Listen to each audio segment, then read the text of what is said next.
Captain Jake Morrison stared at the massive derelict ship floating in the void before them. The ancient vessel was unlike anything he had seen in his 20 years of deep space exploration. Its hull was made of some unknown metal that seemed to absorb light rather than reflect it, and strange symbols covered its surface in patterns that hurt to look at directly. "Lisa, run a full scan on that thing," Morrison said to his second-in-command, Lieutenant Commander Lisa Grant. She was one of the best officers he had ever worked with, smart and reliable in every situation they had faced together. "Already on it, Captain," Lisa replied, her fingers dancing across her console. "The ship is approximately 2 kilometers long and appears to be completely dead. No power signatures, no life signs, no active systems at all. But Jake, the metal it's made from doesn't match anything in our databases." Morrison nodded and turned to his chief engineer. "Ryan, what do you think? Is it safe to board?" Chief Engineer Ryan Burke looked up from his readings with excitement in his eyes. "Sir, this ship is old. I mean really old. The radiation signatures suggest it's been drifting here for at least 800 years, maybe more. The hull is intact, though, and there appears to be atmosphere still sealed inside." Dr. Amy Collins, the ship's medical officer, looked concerned. "Captain, we don't know what killed the crew. It could be some kind of plague or biological weapon. I should go with the boarding party to check for any health risks." Morrison considered their options. The New Horizon was a human exploration vessel, part of the Galactic Federation's Deep Space Survey program. They had been charting this remote sector for 3 months now, looking for new worlds and resources. Finding an ancient derelict was not unusual. But this ship was different somehow. The galaxy had been at peace for over 3 centuries under the rule of the 3 dominant species. The Zelkari controlled most of the trade routes with their vast merchant fleets. These insect-like beings cared only about profit and had turned commerce into an art form. The Vorthak dominated the military aspects of galactic government. These reptilian warriors respected only strength and had built their society around conquest and power. The Nethys handled diplomacy and information. These ethereal beings could manipulate minds and emotions, making them perfect for political intrigue. Humanity had joined this system 200 years ago, grateful to be accepted into galactic civilization. They had learned quickly that survival meant following the rules set by the 3 ruling species. Human colonies prospered under Federation protection, and human ships traveled safely through well-guarded space lanes, but Morrison had always felt that something was missing from this perfect peace. The galaxy seemed too controlled, too quiet. There were no rebellions, no resistance movements, no voices raised in protest. Everyone simply accepted their place in the order of things. "All right, we're going aboard," Morrison decided. "Lisa, you're with me. Ryan, I want you to focus on their technology. Amy, check for any biological hazards. Full protective gear for everyone." 2 hours later, the boarding party made their way through the ancient ship's corridors. The vessel was like a tomb filled with the preserved remains of its crew. The beings had been humanoid, but taller and more elegant than humans, with elongated limbs and faces that seemed carved from stone. "Captain, over here," Ryan called from what appeared to be the ship's bridge. "I've managed to get some of their systems online. These power cells are incredible. They're still functional after 8 centuries. Morrison joined him at a console covered in the same strange symbols they had seen on the hull. As Ryan worked, the symbols began to glow and change, forming patterns that somehow seemed familiar. "It's some kind of historical database," Ryan said with wonder in his voice. "Captain, I think I can access their records." What they found in those records would change everything. The ancient beings called themselves the Aldorians, and they had once been the guardians of justice in the galaxy. They had lived by a code of honor that demanded they protect the innocent, speak truth regardless of cost, and stand against injustice even when outnumbered. The records showed that 800 years ago, the Aldorians had been the dominant force for good in the galaxy. They had prevented wars, stopped slavery, and ensured that all species were treated fairly. But the 3 species that now ruled had seen the Aldorians as obstacles to their ambitions. Look at this, Amy said, pointing to a medical record. They didn't die from disease or accident. These readings show signs of a genetic weapon, something that attacked their DNA directly. Lisa found tactical reports that told the full story. The Vorthak had provided the military force, the Zelkari had funded the operation, and the Nethys had coordinated the psychological warfare.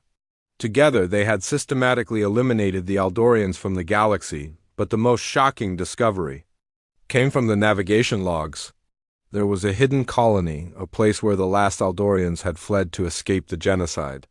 The coordinates were encoded in the ship's memory banks, protected by security systems that had kept the secret safe for 8 centuries. Morrison felt a chill run down his spine as he realized what they had found. The peaceful galaxy he had grown up in was built on the bones of beings who had died for believing in justice.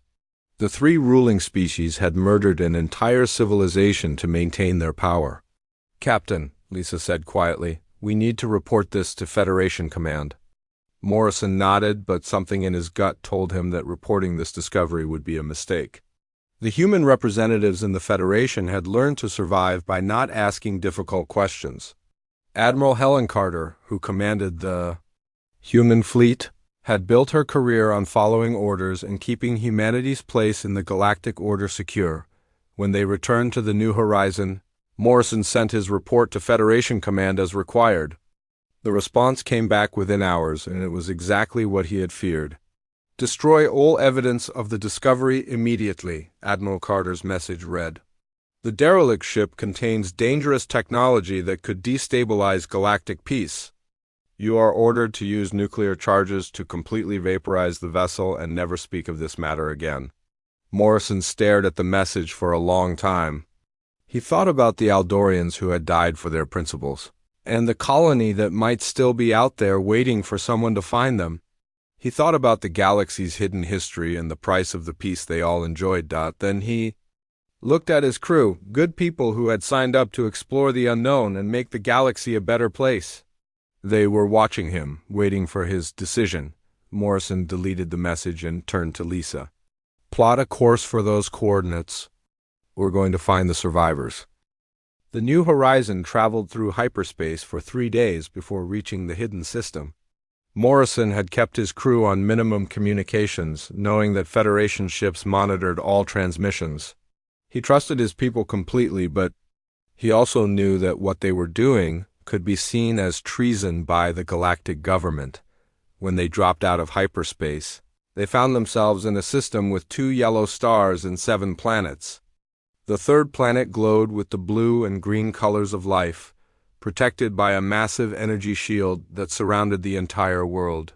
"Captain, I'm reading defensive systems unlike anything I've ever seen," Ryan reported from his engineering station. "That shield could probably stop a full battle fleet, but it's not attacking us, it's just sitting there waiting." Lisa ran her scans and found something even more interesting. "Sir, there are ships approaching from the planet. 3 of them moving in formation but not with any hostile intent. They're beautiful, Jake. Look at this." On the main screen, 3 vessels approached that seemed to be made of living crystal. They moved with grace and purpose, their hulls shimmering with internal light. The ships were clearly advanced beyond anything the Federation possessed, but they felt peaceful rather than threatening. A voice came through their communications system, speaking in perfect standard galactic despite the age of the civilization. "Human vessel, you carry the memory crystals of the Eldorian ship Eternal Vigilance. We have waited 800 years for someone to find our fallen brothers and bring us word of the galaxy beyond." Morrison stood up from his command chair, feeling the weight of the moment. "This is Captain Jake Morrison of the human exploration vessel New Horizon. We found your ship and learned about what happened to your people. We've come to find the survivors." "You are welcome, Captain Morrison. I am Keeper Valdris, guardian of the last Eldorian colony. Please dock with our lead vessel and come aboard. There is much to discuss." The human crew found themselves in a docking bay that seemed to be carved from a single massive crystal. The Eldorians who met them were tall and elegant, just like the remains they had found on the derelict ship. But these beings were very much alive, their eyes filled with ancient wisdom and deep sadness. Elder Corvain, the leader of the survivors, looked exactly like Morrison had imagined an Aldorian would look. He was over 7 feet tall with silver hair and eyes that seemed to hold the weight of centuries. When he spoke, his voice carried the authority of someone who had seen civilizations rise and fall. "Captain Morrison, Dr. Collins, Chief Burke, Commander Grant," he said, somehow knowing all their names. "We have watched your species for 2 centuries through hidden sensors throughout the galaxy. Humanity is young, but you have something we thought was lost forever. You still have the capacity for honor." They were taken to a great hall where thousands of Aldorians had gathered. The walls were covered with images of their history, showing the golden age when they had protected the galaxy and the dark days when they had been hunted to extinction. "We once numbered in the billions," Elder Corvain explained. "Our ships patrolled every sector. Our codes of honor guided every decision.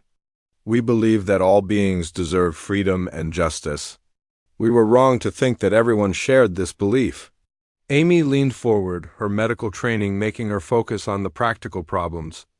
"Elder Corvain, how many survivors are there? Are your people healthy?" The elder's expression grew even sadder. "We are only 5,000 now, Dr. Collins. The genetic weapon the Vorthak used against us continues to work even after 8 centuries. Our children are born weaker with each generation. We estimate that our people will be extinct within 50 years. Ryan had been studying the Aldorian technology with amazement. "Sir, their ships and weapons are powered by something I don't understand. It's not just energy, it's like the technology responds to the moral conviction of the user. The more righteous the cause, the more powerful the systems become." Elder Corvain nodded. "The honor code is not just a philosophy for us, Chief Burke. It is the foundation of our technology and our society. Our ships fly faster when defending the innocent. Our weapons strike truer when fighting injustice. Our shields hold stronger when protecting the weak." Lisa had been quiet, but now she spoke up. "Elder Corvain, what exactly is this honor code? How does it work?" The elder gestured to the walls around them, where symbols glowed in response to his words. "The code is simple in words but difficult in practice. Protect the innocent, no matter the cost to yourself. Speak truth even when lies would be easier. Keep your word unto death, for a broken promise breaks the soul. Stand against injustice, even when you stand alone." Morrison felt something stir in his chest as he heard these words. They reminded him of the values he had been taught as a child. On Earth, the principles that had made him want to explore the stars in the first place. But somewhere along the way, in the process of fitting into galactic society, those values had been buried under layers of political necessity and survival. Amy had been running medical scans on the Aldorians with their permission. "Captain, I think I might be able to help them. The genetic weapon was designed specifically for Aldorian DNA. But human genetics are similar enough that I might be able to develop a treatment. It would require extensive research and resources, though." Elder Corvain looked at her with hope for the first time. "Dr. Collins, if you could do this thing, our people would be forever in your debt. But I must warn you, helping us would mark humanity as enemies of the 3 ruling species. They thought they had eliminated the last threat to their power when they destroyed us." Meanwhile, Lisa had been reviewing the data they had collected during their journey. "Captain, I've been analyzing the Federation databases against what we learned from the Aldorian ship. The official histories have been altered. Entire species have been erased from the records. The Aldorians weren't the only ones who were eliminated." She showed them holographic displays of species that had once existed but were now gone. Peaceful traders who had refused to be exploited by the Zelkari.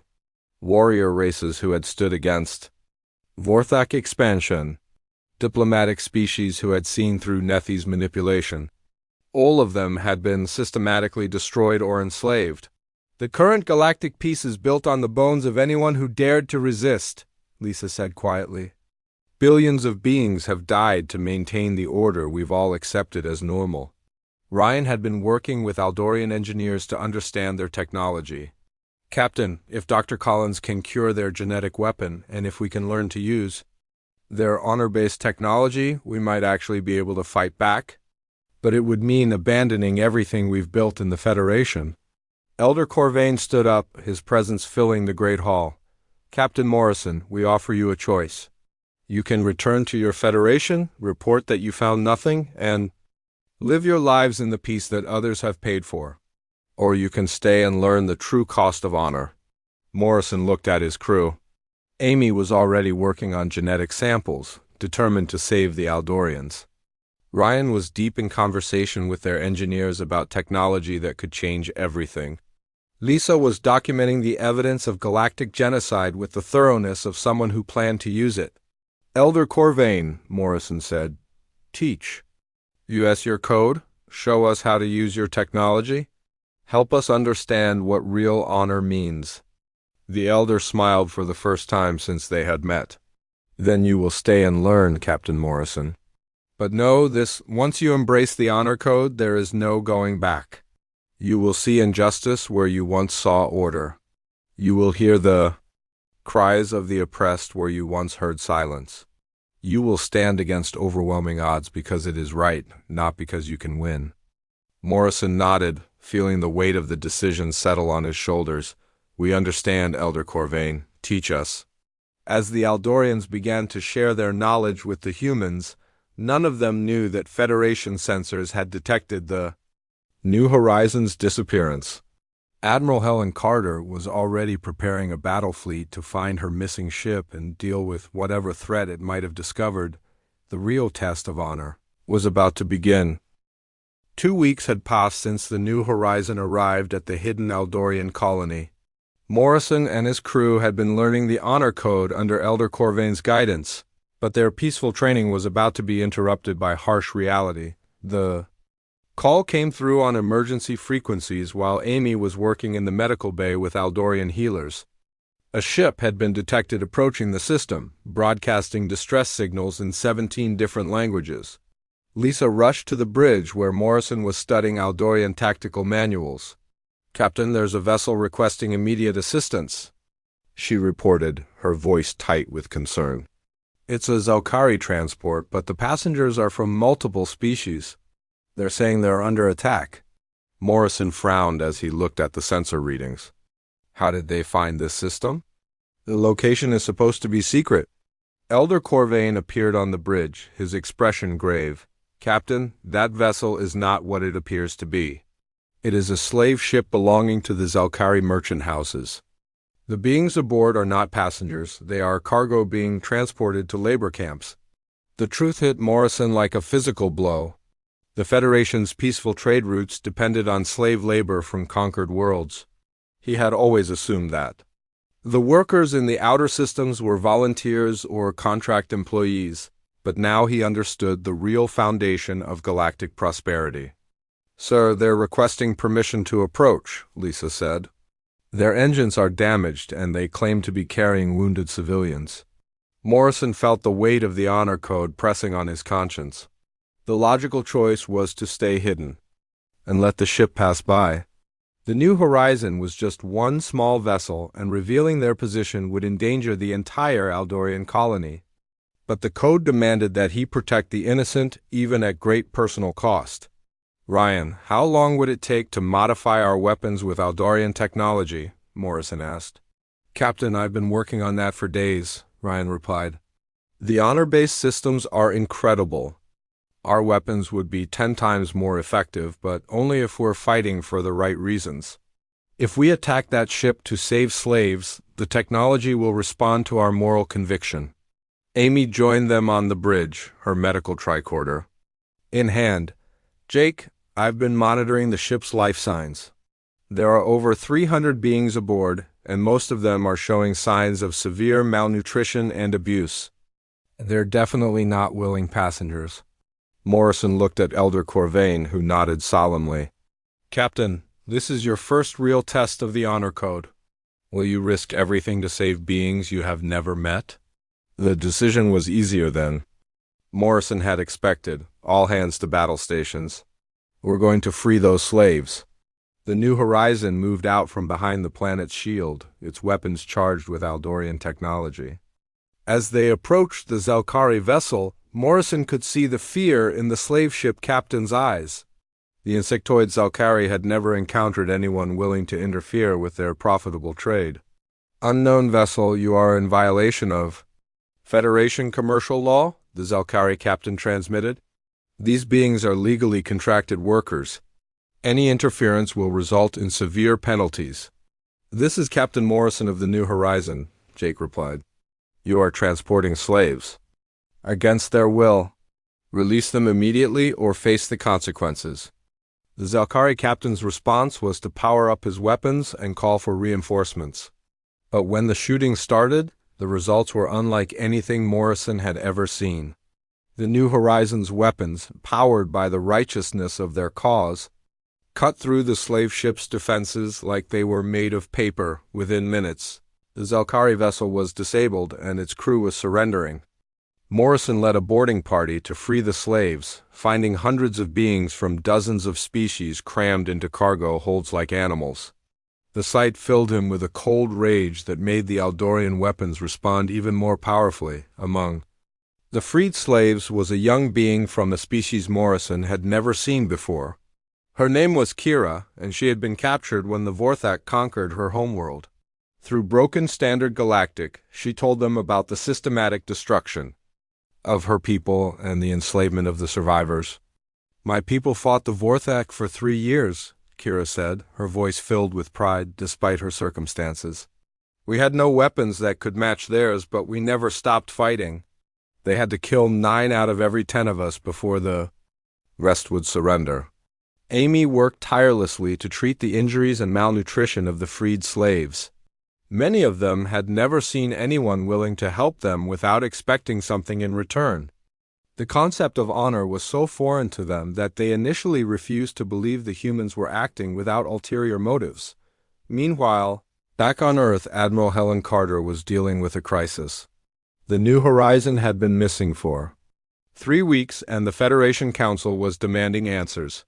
The Zelkari representatives were particularly angry, claiming that human ships had been interfering with their trade routes. Carter knew that Morrison was a good officer, but she also knew that he had always been too idealistic for his own good.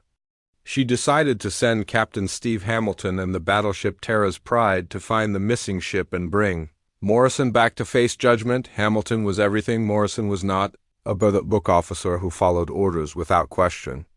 He had built his career on efficiency and obedience, never allowing personal feelings to interfere with his duty. When Carter briefed him on the mission, she made it clear that Morrison's ship was to be brought back at any cost. "Steve, I don't know what Jake has gotten himself into out there," Carter said, "but the Federation can't afford to have human ships going rogue. Find him and bring him home, even if you have to use force." Hamilton nodded grimly. "Understood, Admiral." "What about his crew?" "They're good people who probably got caught up in Morrison's idealism," Carter replied. "Try to bring them back alive, but the mission comes first." Back at the hidden colony, Morrison faced a difficult choice. The freed slaves had nowhere to go. Their homeworlds had been destroyed or conquered, and returning them to Federation space would just mean they would be enslaved again. But keeping them at the colony would strain the Aldorians. Limited resources and increase the risk of discovery. Elder Corvain provided the answer during a council meeting in the Great Hall. "Captain Morrison, these beings have seen what honor looks like in action. They have witnessed someone willing to risk everything to help strangers. Perhaps it is time to begin building a new kind of alliance." The elder's words sparked something in Morrison's mind. What if they didn't just hide and wait for the Federation to find them? What if they actively fought back against the system of oppression that ruled the galaxy? "Elder Corvain, how many ships do the Aldorians have?" Morrison asked. 12 combat vessels remain functional, Captain. Not enough to challenge the Federation directly, but sufficient to make a statement. Morrison looked around the hall at his crew, the Aldorian survivors, and the freed slaves. An idea was forming in his mind, dangerous and probably impossible, but aligned with everything the honor code represented. What if we don't just rescue individual ships? He said, what if we start a real resistance movement? We could hit slave ships throughout the sector, free the prisoners, and give them a chance to fight back. The room fell silent as everyone considered the implications. They would be declaring war on the three most powerful species in the galaxy, with only a handful of ships and a few thousand people. The logical response was to say it was impossible, but Elder Corvain smiled, and for the first time in centuries, he looked like the warrior he had once been. Captain Morrison, you are beginning to understand what honor truly means. It is not about winning or losing, it is about standing up for what is right, regardless of the odds. Morrison nodded, feeling the weight of destiny settling on his shoulders. Then we fight. We show the galaxy that honor is not dead. As the council meeting continued late into the night, none of them knew that Hamilton's battle fleet was already approaching the system, guided by the trail of the destroyed slave ship. The first real test of the new alliance was about to begin, and the outcome would determine the future of the galaxy. Captain Steve Hamilton stared at the tactical display aboard the Terra's Pride, as his fleet dropped out of hyperspace at the edge of the system. What he saw made no sense according to everything he knew about galactic politics. The sensors showed 12 ships of unknown design protecting a world that wasn't supposed to exist, and energy readings that defied conventional understanding. Commander Kim, are you getting the same readings I am? Hamilton asked his second-in-command, Commander. Lavra Kim nodded, her expression troubled. Sir, those ships are putting out power signatures unlike anything in our databases. The technology appears to be at least 1,000 years more advanced than Federation standard. Hamilton had served in the Federation fleet for 15 years, following orders without question and building a reputation for efficiency and reliability. He had never encountered a situation that made him doubt his mission, but something about this system felt different. The communication came through on standard frequencies, and Hamilton recognized Morrison's voice immediately. Steve, I know. Why you're here? Admiral Carter sent you to bring me back, but things have changed. There are things about the Federation that you need to know. Jake, you're in violation of direct orders, Hamilton replied, his training taking over despite his confusion. You were ordered to destroy evidence of the derelict ship and return to base. Instead, you've been missing for 3 weeks. Steve, that derelict ship contained proof that the Federation is built on genocide, Morrison said. The three ruling species murdered an entire civilization to maintain their power. They're still doing it now, enslaving and killing anyone who stands in their way. Hamilton looked at his tactical officer, Lieutenant Commander Tony Rodriguez. The younger officer had been unusually quiet during the journey, and Hamilton had noticed him spending time reviewing historical databases. Now Rodriguez stepped forward with a datapad in his hands.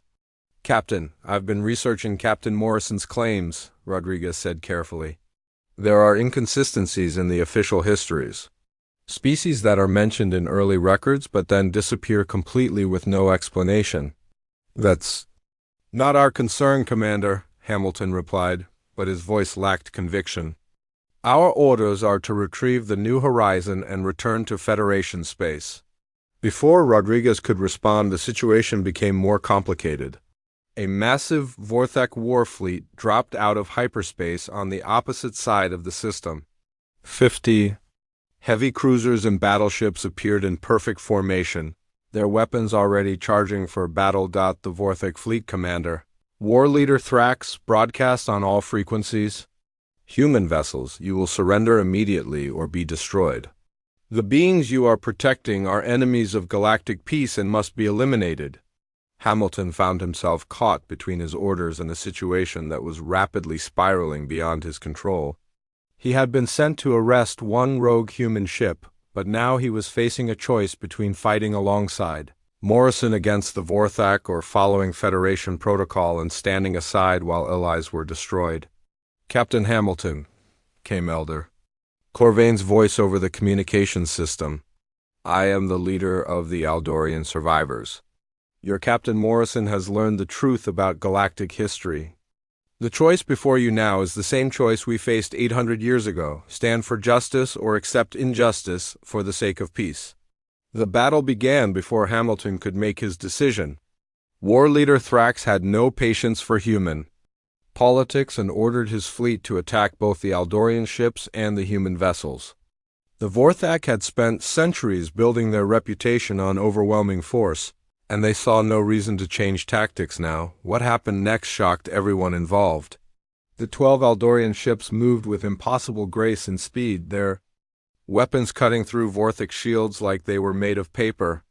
But more surprising was the response of the New Horizon. Morrison's ship fought with the same impossible effectiveness, its weapons powered by the honor-based technology the Eldorians had shared. Hamilton watched in amazement as ships that should have been completely outgunned tore through the Vorthak formation. The Eldorian technology wasn't just advanced, it was responsive to the moral conviction of its users. The more righteous the cause, the more powerful the weapons became. "Sir, we're being targeted by Vorthak cruisers," Lieutenant Rodriguez reported. "They're treating us as hostiles." Hamilton realized that the Federation's careful neutrality meant nothing to war leader Thrax. The Vorthak commander saw any human presence as a threat to be eliminated. The choice had been made for him. "All ships, engage the Vorthak fleet," Hamilton ordered. "Protect the Eldorian vessels and coordinate with Captain Morrison." Commander Kim looked at him with surprise. "Sir, are you sure? This goes against our orders." "Lover, our orders were to arrest a rogue human ship," Hamilton sighed grimly. "They didn't cover what to do when the Vorthak start shooting at Federation vessels." The Terra's Pride and its escort ships joined the battle, their conventional weapons adding to the chaos.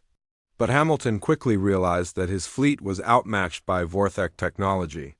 Only the intervention of Morrison and the Eldorian ships kept his vessels from being destroyed in the first few minutes of fighting. During a brief lull in the battle, Morrison contacted Hamilton directly.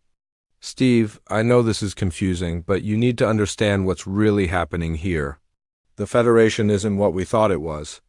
"Jake, I'm starting to figure that out," Hamilton replied as he watched Vorthak ships systematically targeting civilian transports that had been trying to flee the system. "But what you're asking me to do, it's treason against everything I've sworn to protect." "No, Steve, it's loyalty to everything we actually believed in when we took those oaths," Morrison said. "Protecting the innocent, defending justice, standing up for what's right." When did following orders become more important than doing what's right? The battle raged for 3 hours, with the combined human and Eldorian forces gradually gaining the upper hand. The honor-powered technology of the Eldorians proved superior to Vorthak brutality, but the cost was high. 2 Eldorian ships were destroyed, along with one of Hamilton's escorts. The turning point came when war leader Thrax himself joined the battle in his flagship. The massive Vorthak dreadnought was a kilometer long and armed with weapons that could destroy entire cities. As it approached the planet where the refugees were sheltering, Hamilton made a decision that would change everything. "All ships form up on the Terra's Pride," he ordered. "We're going to ram that dreadnought." "Sir, that's suicide," Commander Kim protested. "Maybe, but it's also the right thing to do," Hamilton replied. "I've spent my whole career following orders and keeping my head down. Today I'm going to do something that matters." Before Hamilton could sacrifice his ship, Elder Corvain's voice came over the communication system. "Captain Hamilton, your willingness to sacrifice yourself for others has activated something we thought was lost forever. On the planet below, ancient Eldorian defense systems that had been dormant for centuries suddenly came to life. Massive energy cannons emerged from hidden installations, powered by the moral conviction of the beings they were protecting. The weapons struck war leader Thrax's flagship with devastating force, crippling the massive vessel and forcing the surviving Vorthak ships to retreat. In the aftermath of the battle, Hamilton found himself aboard an Eldorian ship, meeting with Elder Corvain and Morrison. The ancient being studied the human captain with eyes that had seen civilizations rise and fall. "Captain Hamilton, you faced a choice between duty and conscience today," Elder Corvain said. "You chose conscience, even." knowing it would cost you everything you had built. Hamilton nodded slowly. I guess I did. But Jake, what happens now? I've just committed treason against the Federation. My crew followed me into battle against direct orders. Morrison smiled grimly. Steve, I don't think we're Federation officers anymore. I think we're something new, something the galaxy hasn't seen for 800 years. Rodriguez stepped forward, his young face filled with determination. Captain, if I may speak freely, most of the crew agrees with your decision. We didn't sign up to protect slavery and genocide. We signed up to explore the galaxy and make it a better place. Hamilton looked around at his officers, seeing the same resolve in their faces. They had all crossed a line today, choosing principle over politics. There was no going back to the old ways. Elder Corvain, what would it take to learn your honor code? Hamilton asked. What would it take to really fight back against this system? The elder smiled for the first time since the battle began. Captain Hamilton, you have already taken the first step. You chose to protect the innocent despite the cost to yourself. The rest we can teach you. As the two human captains began planning their next moves, none of them knew that news of the battle was already spreading through hidden networks across the galaxy. For the first time in centuries, someone had stood up to the three ruling species and won. The revolution was beginning. News of the battle at the hidden Aldorian colony spread through the galaxy like wildfire. Within days, reports reached every major world about human ships, fighting alongside an unknown alien species against the Vorthic military, the three ruling species held emergency council meetings while on countless worlds. Oppressed beings whispered about the return of hope. Admiral Helen Carter stood in the Federation Command Center on Earth, staring at reports that made no sense to her. Two of her best captains had gone rogue, destroyed a Vorthak war fleet, and disappeared into uncharted space. The political implications were staggering. Admiral, the Vorthak are demanding immediate action, reported her aide, Commander Daniel. Right. War leader Thrax survived the battle, but barely. He's calling for the complete destruction of all human colonies as punishment for our betrayal. Carter rubbed her temples, feeling the weight of 2 centuries of careful diplomacy crashing down around her. What about the Zelkari and Nethys? What's their position? The Zelkari are cutting off all trade with human worlds, Wright replied. They're claiming massive losses from attacks on their shipping. The Nethys are being more subtle. They're spreading rumors that humanity has always planned to overthrow the Galactic Order. Meanwhile, in a hidden asteroid base that had once belonged to smugglers, Morrison and Hamilton were meeting with representatives from a dozen different species. Word of their victory had reached the underground networks that connected the galaxy's oppressed peoples, and volunteers were arriving daily. Kira, the young refugee they had rescued from the slave ship, had become their unofficial ambassador to the other freed species. She stood before the assembled crowd in the makeshift meeting hall, her voice carrying the passion of someone who had seen both the worst and best that the galaxy could offer. My people fought the Vorthak for 3 years before we were conquered, she said. We always believed we were alone, that no one would help us. But these humans have shown us that someone is willing to fight for those who cannot fight for themselves. Elder Corvain had arrived from the colony with a small fleet of Aldorian ships, bringing with him ancient weapons and technology that had been stored for centuries. But more importantly, he brought the complete honor code and the knowledge of how to teach it to other species. The code is not just for Aldorians or humans, he explained to the mixed group of beings gathered around him. Honor exists in the heart of any being willing to choose right over easy. The technology responds to moral conviction, regardless of the species wielding it. Amy had been working around the clock to treat injured refugees and develop the cure for the Aldorian genetic weapon. Her medical bay had become a symbol of hope, where beings from dozens of worlds received care without payment or conditions. The sight of a human doctor risking her life to save alien patients had a powerful effect on everyone who witnessed it. Captain Morrison, I've completed the treatment, Amy reported during a strategy meeting. The genetic weapon can be neutralized, but it requires a complex medical procedure that takes several hours per patient. We can save the Eldorians, but we'll need time and security to do it. Ryan had been training engineers from other species in the basics of honor-powered technology.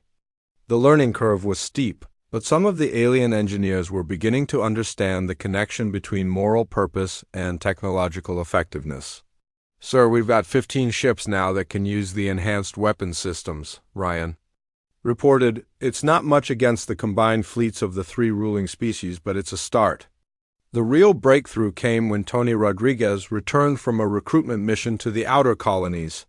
He had been reaching out to human settlements that had grown tired of Federation restrictions and taxation.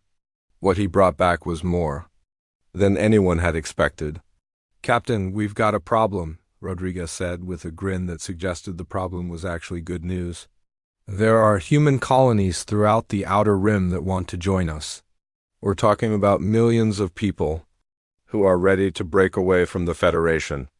Morrison felt the weight of responsibility settling on his shoulders. What had started as a rescue mission for one crew was becoming a galaxy-wide revolution. "Tony, that's not a problem. That's terrifying. We're not equipped to lead a rebellion of that size." "Maybe not, but Elder Corvain is," Hamilton interjected. "He's been preparing for this for 800 years. The Eldorians have plans, resources, and most importantly, they have the moral authority to lead." The conversation was interrupted by urgent alarms. Lisa rushed into the meeting room with a tactical display showing a massive fleet approaching their position. But these weren't enemy ships. They were Federation vessels flying under Admiral Carter's personal command. "Captain, Admiral Carter is requesting permission to come aboard," Lisa reported. "She's not transmitting any hostile intentions, but she's got enough firepower out there to destroy this entire base." Morrison exchanged glances with Hamilton. Both men knew Carter well enough to trust her, but they also knew she was under enormous pressure from the Federation Council. "Tell her she can come aboard, but she comes alone and unarmed," Morrison decided. "If this is a trap, at least we'll know who set it." Admiral Carter arrived an hour later, looking older than Morrison remembered. The strain of the past few weeks had taken its toll on her, and there was something different in her eyes, a weariness that spoke of difficult choices and sleepless nights. "Jake, Steve, you've put me in an impossible position," she said without preamble. "The Federation Council is demanding that I arrest you both and turn you over to the Vorthik for punishment. Half the human colonies are on the verge of revolt, and the other half are terrified of Vorthik retaliation." "Admiral, with respect, we didn't create this situation," Morrison replied. "We just exposed what was already there. The Federation has been built on oppression and genocide for centuries." Carter nodded slowly. "I know. I've spent the last 3 weeks reviewing classified files that I was never supposed to see. The things we've done, the things we've allowed to happen, ... She paused, struggling with emotions she had kept buried for decades. "I became an admiral by following orders and not asking difficult questions. I built my career on willful blindness." Hamilton leaned forward. "Helen, what are you saying?" "I'm saying that you were right to disobey orders," Carter said firmly. "I'm saying that everything I've worked for my entire career has been a lie, and I'm saying that it's time to choose a side." "Elder." Corvain entered the room at that moment, his presence immediately changing the atmosphere. The ancient Eldorian studied Carter with eyes that had seen the rise and fall of civilizations. "Admiral Carter, you command the loyalty of much of the human fleet," Elder Corvain said. "The question is whether you will use that loyalty to preserve an unjust peace or to build a just war." Carter looked around the room at the faces of beings from a dozen different species, all united by a common cause. She saw the hope in their eyes, the determination to build something better than what they had inherited. "Elder Corvain, I've spent 30 years following orders that I thought were keeping humanity safe," she said. "Today I'm going to give an order that might destroy everything we've built, but it's the right thing to do." She activated her communicator and spoke to her fleet. "All ships, this is Admiral Carter. After reviewing evidence provided by Captain Morrison and Captain Hamilton, I am declaring the human fleet's independence from the Federation. We will no longer participate in a system built on oppression and genocide." The response from her fleet was immediate and overwhelming. Ship after ship reported their support for the Admiral's decision.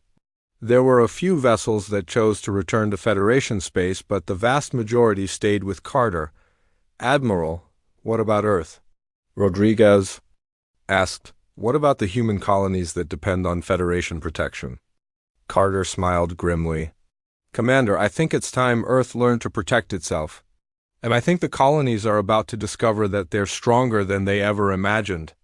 As the human fleet integrated with the growing alliance of free species, none of them realized that their actions had already triggered a response from the three ruling species. The Vorthak were mobilizing their entire military.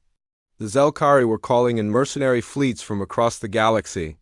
The Nethys were beginning a campaign of psychological warfare designed to turn the rebels against each other. The real war was about to begin, and it would determine whether honor could triumph over power in a galaxy that had forgotten the difference between the two. But for the first time in 800 years, the oppressed had hope, and hope was proving to be the most powerful weapon of all. The final battle for the galaxy's future began above the Federation capital world of Centralis. The three ruling species had assembled the largest fleet in galactic history, over 5,000 ships representing the combined military might of the Vorthak, the economic power of the Zelkari mercenaries, and the psychological warfare capabilities of the Nethys. Against this overwhelming force stood the Honor Alliance, as they had come to call themselves. Morrison commanded 300 ships from dozens of different species, all united under the ancient Aldorian code. The numbers were impossible, but as Elder Corvain had taught them, honor was not about the odds, it was about doing what was right. Admiral Carter stood on the bridge of her flagship, the newly renamed Redemption, watching as enemy formations took position around the planet. The irony was not lost on her that she was about to attack the very system she had spent her career protecting. "Admiral, all Alliance ships report ready," Commander Wright reported. "The Aldorian vessels are in position, and Captain Morrison's honor guard is prepared to lead the assault." Carter nodded, then opened communications to the entire fleet. "All ships, this is Admiral Carter. Today we fight not for conquest or glory, but for the simple right of all beings to live free from oppression. The enemy has superior numbers and firepower, but we fight for something they cannot understand, the power of honor itself." The battle began when War Leader Thrax, commanding from his rebuilt flagship, demanded the immediate surrender of all rebel forces. His response to their refusal was swift and brutal, a massive bombardment aimed at civilian targets on nearby planets. Morrison watched in horror as Vorthak warships targeted refugee camps and medical stations. The sight filled him with the cold fury that made Aldorian weapons respond with devastating effectiveness. "All ships, protect the civilians. Show them what honor means." The Honor Alliance ships moved with purpose and coordination that surprised their enemies. The fleet had been training together for months, learning to fight not as individual vessels but as a unified force guided by shared principles. When Zelkari mercenaries tried to surround isolated Alliance ships, they found themselves facing coordinated rescue operations that left their formations in ruins. Dr. Amy Collins commanded a hospital ship in the middle of the battle zone, treating wounded from both sides without regard for species or allegiance. Her actions were broadcast across the galaxy by Alliance sympathizers, showing beings everywhere that the rebels fought to heal rather than to destroy. The turning point came when the Nethys attempted to use their psychological warfare against the Alliance fleet. The ethereal beings tried to project fear and despair into the minds of the rebel crews, expecting to break their morale as they had done to countless others, but the honor code had changed something fundamental in the Alliance forces. The Nethys found that beings fighting for justice were immune to artificial fear. The psychological attacks bounced off crews who had already faced their greatest fears and chosen to act despite them. Elder Corvain, now commanding the combined Aldorian fleet, led a strike directly at the heart of the enemy formation. His ships moved like dancers through the chaos of battle, their weapons powered by 800 years of accumulated justice. Every shot struck true because it was fired In defense of the innocent, the battle raged for 18 hours, with neither side able to gain a decisive advantage. The Alliance ships fought with impossible effectiveness, but they were still vastly outnumbered. As the hours passed, it became clear that heroism alone might not be enough. Then something unexpected happened. Ships began appearing throughout the system, vessels from species that had been thought extinct or completely subjugated. Hundreds of hidden resistance groups that had been inspired by the Alliance's example emerged from hiding to join the fight. Kira, now commanding a ship crewed by former slaves from a dozen worlds, led the charge of the newly arrived forces. "For all those who died in chains," she broadcast as her weapons tore through a Zelkari slave transport. "For all those who never lived to see freedom." The sight of supposedly extinct species fighting alongside humans and Aldorians broke something in the enemy fleet. Vorthek discipline began to crack as they realized they were fighting the ghosts of their own victims. Zelkari mercenaries started to question whether their contracts were worth dying for. Even some Nethys began to withdraw from the battle as their psychological certainties crumbled. War leader Thrax made one final desperate attempt to salvage victory.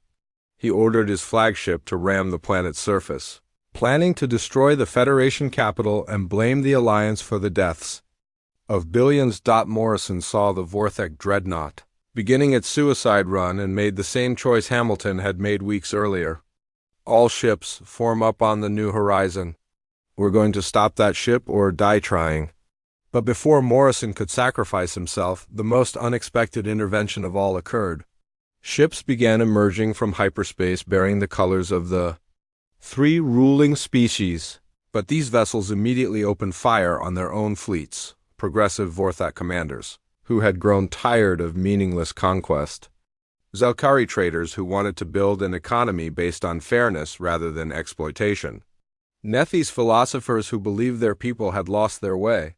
Centuries ago, the sight of their own people turning against them was the final blow to the old order. War leader Thrax's flagship was destroyed by Vorthak vessels before it could reach the planet. Zelkari merchant princes found their mercenaries deserting en masse. Nethys mind controllers discovered that their own people were immune to their influence. In the aftermath of the battle, Morrison found himself aboard the Federation capital, meeting with representatives from across the galaxy. The old government had collapsed, but something new was being born from its ashes. Elder Corvain, weak from his efforts in the battle but smiling with deep satisfaction, addressed the assembled delegates. "Today marks not the end of one civilization, but the beginning of another. We have proven that honor is not weakness, but the foundation of true strength." The new Galactic Honor Compact was signed by representatives of over 200 species.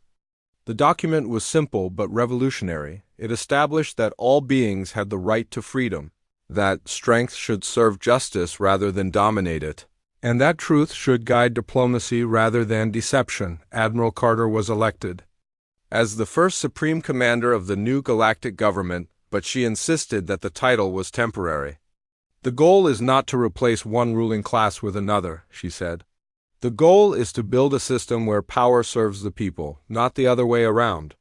Morrison was offered many honors and titles, but he chose instead to establish the Honor Guard Academy with Tony Rodriguez.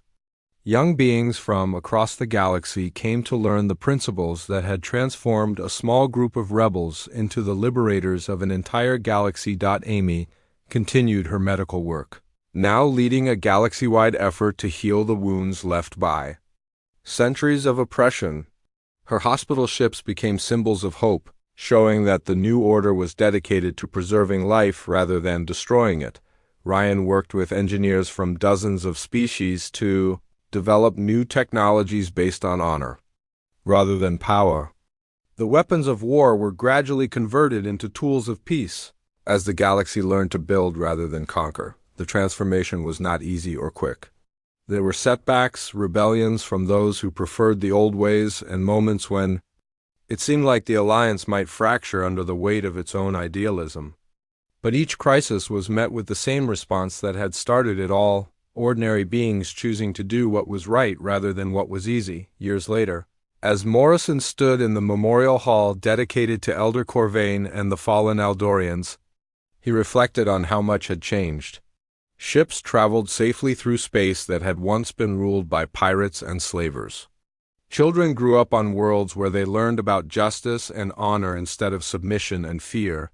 The galaxy had remembered what it meant to be civilized, and it had been humanity that helped teach the lesson, not through conquest or superior technology, but through the simple act of standing up for what was right when everyone else had forgotten how. The stars, which had forgotten honor for 8 centuries, now shone brighter because of those who refused to let it die. And in academies across the galaxy, new generations learned the code that had saved them all: protect the innocent, speak truth, keep your word, and stand against injustice. Even when you stand alone, the galaxy was free, and it would remain free as long as beings remembered that honor was not just an ideal, but a living force that could change the universe itself.